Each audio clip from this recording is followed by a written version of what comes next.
Hi, I'm Wyatt. And I'm Grace. And you're listening to our dad and your host of the Vacation Rental Revolution podcast. What's up, guys? Welcome to another episode of the Vodyssey Vacation Rental Revolution podcast. I'm your host, Shawn Moore, and I am super excited to be back in action with you.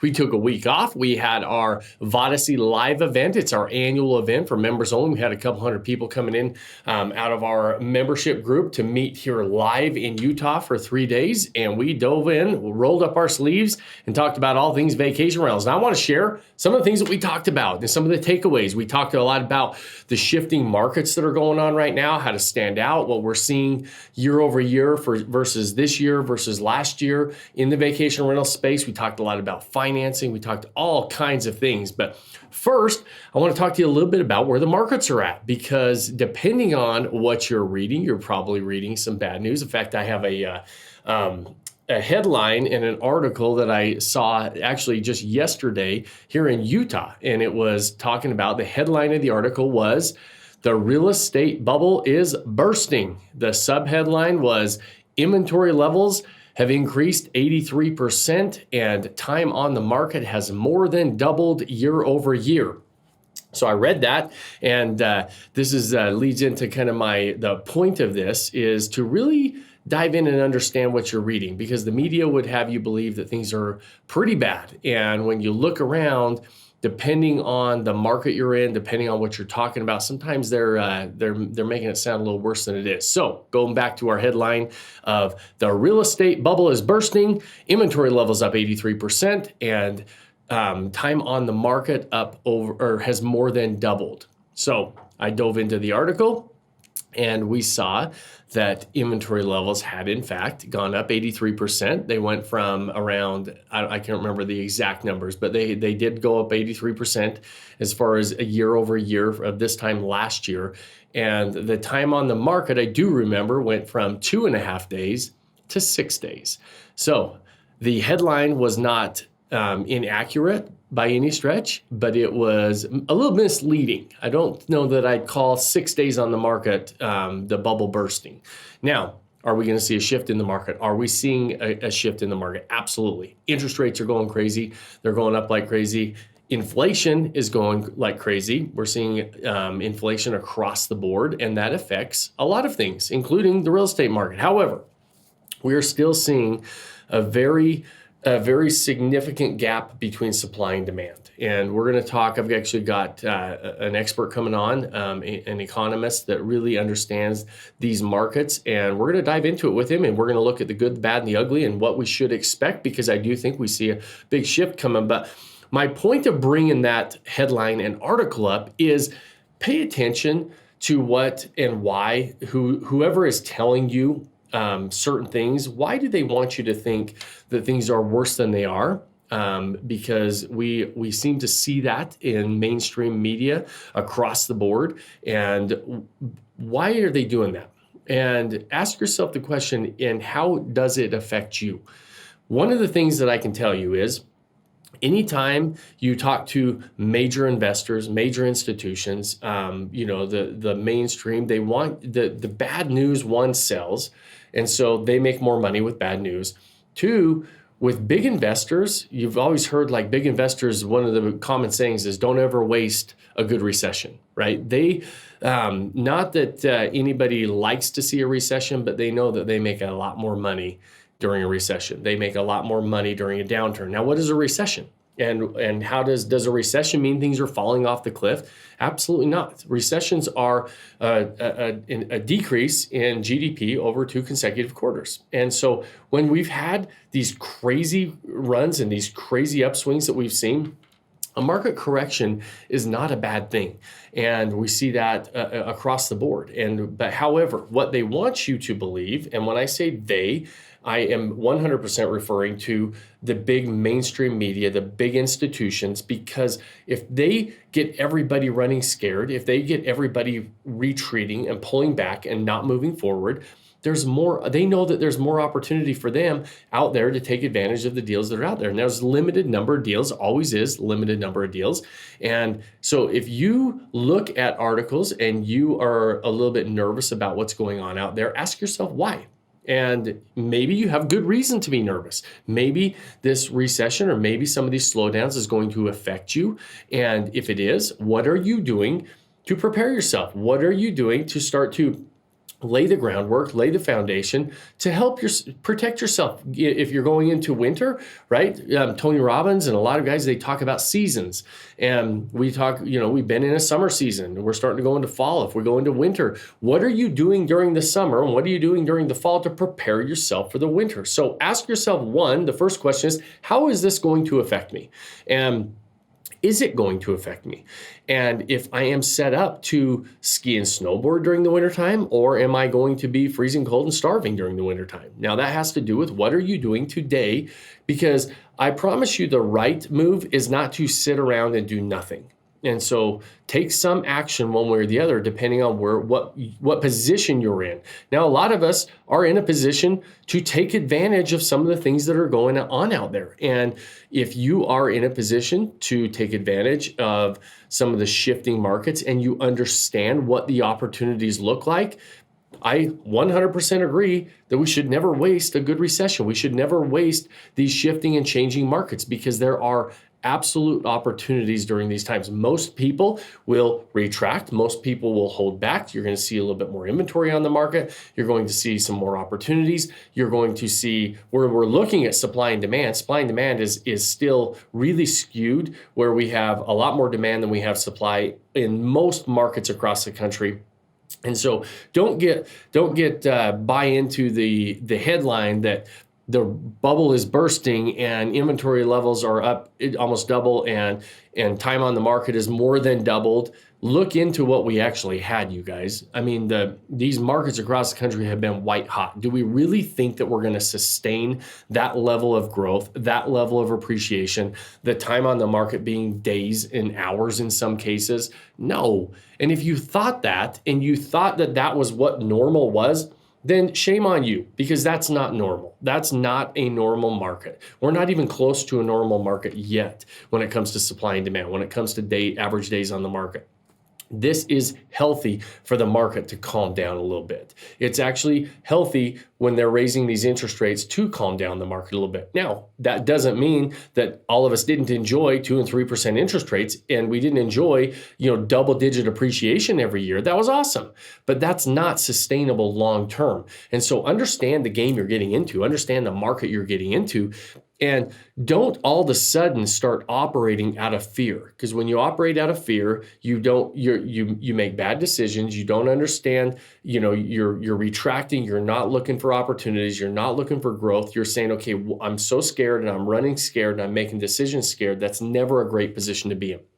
So what I want to talk to you about is I want to share some of the things that we think are going to set you up for success, whether you're getting into the game and you're buying a short-term rental, but many of you own short-term rentals that listen to this, and I want to help you figure out how to succeed. A lot of people started to see, and I've talked about it in a couple other podcasts, a lot of people started to see this spring that we saw occupancy levels dropping a bit and coming back down to the normal levels. And everybody started panicking, saying, well, what's going on? I'm not getting 80, 90% occupancy. That's like saying, what's going on? I'm not getting double-digit appreciation and the average days on the market is now 3 or 6 days instead of hours, right? That shame on you for thinking that, because that means you don't understand the market. And so, yes, I am calling all of us out a little bit by saying, we enjoyed this wave we were riding. We enjoyed this game this wave that was just going crazy, and the wave's starting to go back a little bit. But when you really peel back the layers of the onion, and you really look at what's going on, we still have really healthy markets. We still have some crazy opportunities out there. And so now, you're listening to this, maybe I'm preaching to the choir, but because there's a lot of people that are going to be telling you how bad things are, including the media, because they want you to believe that. They make more money that way. The big investors make more money if you're running scared. Don't run scared. There's crazy good opportunities right now. We had AirDNA They said that the biggest sector of growth in the short-term rental market, and it just keeps increasing in demand, is the luxury side. Now, what they were talking about though is luxury doesn't mean these multi-million-dollar mansions. What they were doing is they were grading the levels in every market, even on budget properties. The higher end budget properties, or the higher priced budget properties, they were judging it based on price. That sector of the market was growing faster than any other sector. There are urban markets that are growing really fast right now, which makes sense if you think about it, because the last couple years, their year-over-year growth in urban markets was significant because they were shut down, right? During the COVID, everything in most of the urban areas, they were the tightest lockdowns, the tightest shutdowns, the tightest restrictions. And so it makes sense that those markets are that are growing pretty good. And where it makes sense that we're seeing a little bit of a slowdown in kind of some of those, the mountain remote getaways, some of those destinations. And we're seeing a bit of a slowdown as far as what they're showing demand wise, because those areas were typically open. And when everything shut down, everybody flocked there. So when you look at some of these reports, you have to read into them a little bit and realize that the demand is still really high in the mountain, remote, urban, rural destinations. And even though it's slowing down a little bit, it's still really high. And then in the urban destinations, we're seeing a spike in demand because now they're opened up. Now, an interesting thing is that we're seeing right now in real time is gas prices are going through the roof. And we're seeing a lot of airline travel start to really get really expensive, and there's a lot of flights that are getting canceled and delayed, and so there's a limited number of flights, really expensive to fly. So even though travel opened up this spring, we saw when travel opened up, a lot of our drive-to destinations started to see a slowdown in occupancy, and because people could start flying places and people could go, a lot of other places were open up. Now we're starting to see, though, even though things are opened up, we're starting to see the cost to get on airlines and the cost to travel via airline is going up significantly. So I would anticipate that we're going to start to see another spike in these drive-to destinations for a different reason than we saw during the COVID spike. But I actually think you're going to see a spike in these markets again. So how do you stand out in these markets? One thing that we've all been able to do is we've been able to be a little bit lazy as far as what we're doing to market and set up our properties. And I want to share with you what I think is going to be a critical piece of being able to operate at the top of the market, start to capture that luxury side of your market, and luxury meaning that the top dollar in your whatever type of property and market you have. Capture that top 25th percentile of the market, because that gap between the income in the middle of the market and the top of the market is huge. And that's the difference between making money and not making a lot of money, especially with interest rates as high as they are, acquisition prices as high as they are. All of those things are going to reduce your monthly passive income if you're not doing some of these other things and you are operating in a market that you don't understand really well and how to capture the top end of the market. So there's 3 things that I want you to focus on. Really, if you own a property, I want you to audit your property in your own mind. This is a conversation between you and you. You don't have to answer it to anybody, but I would suggest that you set your ego aside and actually ask yourself, did I do a good job in each of these 3 areas? And if you don't own a property and you're in that acquisition phase and you're taking advantage of some of these opportunities, these are some of the things you should be making sure that you're doing as you get your property set up and take it to the market. So we're talking a little bit more on the marketing side. Now, a lot of people know that we are big marketers, right? We market on our properties with Facebook pay-per-click, with Google pay-per-click. We have our own websites. We're not that our properties aren't on the OTAs, but we don't rely on the OTAs for all of our traffic. But because we have our own proprietary software and we have all this different things that we drive traffic to, a lot of people will call us and say, hey, Shawn, can we tap into your software system? Can you show us on that marketing how you do that outside of the OTAs to kind of build your own customer base and play in your own sandbox? And I'm always happy to share that. But the big mistake is people are going to the last piece and the last phase in the process. If they don't do these 3 things that I'm going to share with you right now first, they're going to struggle. And the fanciest ads, the fanciest marketing platform, the fanciest software system is not going to help you. What I'm going to talk to you about today is simple, and every one of us can do it. Not everyone will. I can tell you that most people actually won't, and a lot of people, even within our group, that have 100% access to this type of training. And these three things, we go into great detail, way more than I can go into on a podcast, and exactly how to pull it off. Some people just don't do it because it takes a lot of work. I always tell you guys, the acquisition phase is like running a marathon, right?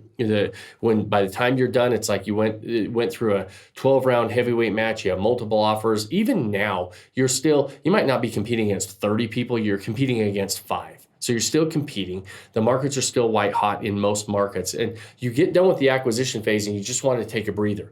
Well, guess what? The setup phase, and really this is what does 90% of the heavy lifting for you on the marketing side. This setup phase, this is like going through an Ironman. And this is why everybody stops, because now they just got out of a marathon. They're ready to just throw their property up on Airbnb or wherever they're going to do it, their management company, maybe their own website, they're going to do their own thing. And they decide, okay, I'm going to take a breather because I'm tired from the acquisition. And the markets the last couple of years have allowed us to do that, and a lot of people have gotten away with it. The markets moving forward, I don't believe you're going to get away with that as much, especially with the rising interest rates and the costs of property still staying at very high levels across the board. You're going to have to operate at different levels if you want to stand out in these crowded markets, because everybody has nice properties right now and everybody's playing this game, it feels like, right? These markets are saturated. But because you're going from a marathon to an Ironman in this setup phase that I'm going to talk to you about, because I'm going to tell you, it's difficult. It's difficult to do this correctly. But if you do it, the top level, it's almost like you're competing with nobody, because very, very, very few people in almost any market will go through this process. So the first thing you want to do in this setup phase after you buy your property is very much understand what story you're going to tell. And what I mean by that is you have to give your property a soul. Think about by giving your property a personality and a soul, and something that people can relate with and latch onto, that is something different than just a nice property, right? Because in any market, you have nice properties. You're going to have properties that are very comparable to what you have, and even sometimes better than what you have. But how do you compete with those properties? You learn how to tell a story. And what do I mean? There's lots of different ways to tell a story with a property. It could be the history of something that has to do with your property specifically. Maybe it has some sort of history. Maybe it's the area that has some history. Maybe it's brand new track home in a new area and there's no history and everything seems the same. So now you have to say, okay, how am I going to give that property a story? Well, what are the major profit drivers, right? What are some unique things you could do with those profit drivers? Is the major profit driver the beach? If it's the beach, everybody's telling the beach story, by the way. So you have to be a little more unique than just the beach. So think, what are some of the profit drivers? Well, maybe it's Disneyland. Maybe it's the theme parks. Well, that doesn't work because everybody's telling that story as well. So what are some things you can do unique? And a previous podcast, I had a gentleman by the name of David Flanagan come on. And if you have a chance, go listen to that podcast because he does a great job. And we talked for an hour about how to tell a story. But he has a property that he has on the beach in California Beach. It's one of the most amazing beaches you've ever seen. Crazy sunsets, crazy. I mean, you could sell just the view from his deck. You would think that's going to sell all day long.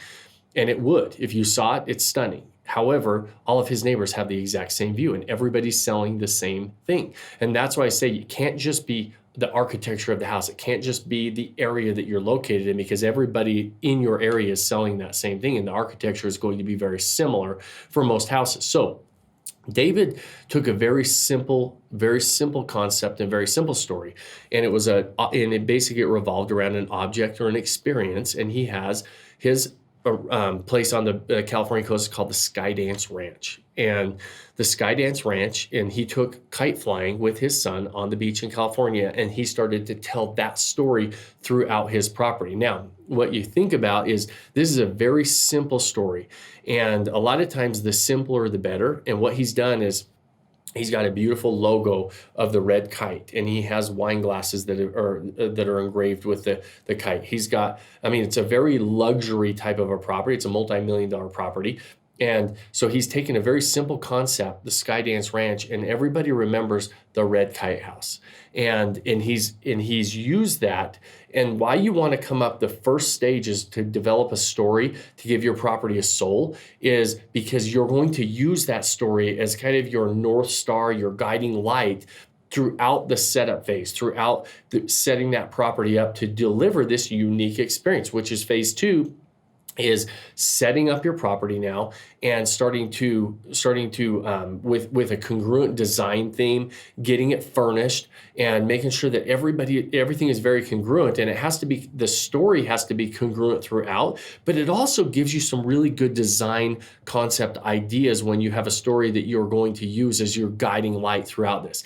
And it allows you to develop a unique experience for your guests. And so now, instead of just having a model home and having even a professional designer come in and giving you a model home, you're going to take this story and you're going to implement that throughout your design, throughout the experience. You can have, we had at our live event, we had a gentleman, Mike Whitfield, who was on, actually, I haven't had Mike on our podcast. He's in our member group a lot, but Mike is a designer and he understands how to really take and make your property interactive. And you can literally have custom artwork of the area and the attractions, and it has a little QR code, and your guests can scan it, and all of a sudden it'll give them a map directions on their phone of exactly where that exact spot was of that photo. And so instead of having all your home goods photos that everybody has, or your Kohl's photos that everybody has when they go furnish their properties, you have all this custom artwork. So now you take your story, you develop a congruent design theme, and then you make your property interactive to deliver this unique experience for your guests. And it can be really, really fun, especially when you take the story concept through. Your story could revolve around a character. We talked about at our live event. David gave an example of a lake in Bear Lake that I was telling him about, and he said, "Listen, I'm going to take this Bear Lake, and then there's this Bear Lake monster, and similar to Loch Ness and Nellie," and he's like, "That's crazy." So he started looking in the history of the Bear Lake monster. He went up to Bear Lake, tons of short-term rentals up there. Nobody's telling that story, and so he's like, "Why wouldn't somebody take that character and integrate it into their property experience and into that property, so that when their guests come, now this is a unique experience. That's the Bear Lake Monster House, or that's the Red Kite House." Instead, they're seeing all of these different properties on the coast that are beautiful. Now they've got the Red Kite House because it's different and it stands out and people could relate to stories. It gives the property personality. And then you take that throughout, where it gives your guests an amazing, unique experience. So, and that this podcast could go way too long if I go into too many details on this, but I want to make sure that, one, does your property have a story? Does it have a soul? What is it? What is the story you're trying to tell? Two, is it set up with a great design that integrates that story throughout your design, and you're delivering a unique experience to your guest that is congruent, the experience is congruent with the story you're trying to tell? And third, how is your listing set up? How is the property set up? It is amazing to me how many people just go hire real estate photographers and they put real estate photos up on their listings. And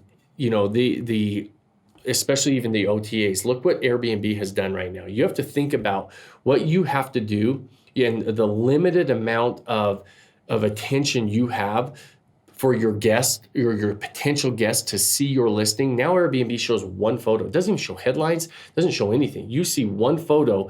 You've got to have a great hook or magnet photo that draws them in. If you have to think of your listings really three ways. One, you have to have a one photo listing. How am I going to get somebody to click on my property with one photo? Is your photo look the same as everybody else's? Is it just a regular architectural style photo of the front of the house or a living room, and everybody else's state is the same? Because if that's the case, you're just going to blend in. So when you're saying, hey, why is my occupancy dropping, or why am I not ranking really high? Because you didn't do a good job of deciding what your main photo is going to be and why. You better understand why. Now, two, you have a 5-photo listing, because when somebody clicks on it, they see this postcard of 4, 5, 6 photos, depending on the platform you're on. But think about your first 5 photos. What typically people will do, they'll have the front of the house, and then they'll have 3 pictures of the living room. Then they might have a picture of the 1 bedroom, and then they go through the house, right? They're gonna kind of take photos of the property. They might have 2 or 3 photos of the outside. They might have 2 or 3 photos of the kitchen, the living room. Well, they just do it in order, because when they're loading those photos in, and they don't think about those first 5 photos that you loaded in are what most people see before they click see more. So your first 5 photos should be a good representation of the whole house. Maybe some outside photos. What are the major things that are great about your house? What are some major things that are great about the area? Do you have those in your listing? And your first 5 photos should tell a story about, if that's all your guests saw, you need them to be interested with just those first 5 photos. You can't say, well, my best photos are, photo number 20, and they'll get to them when they go through that whole list.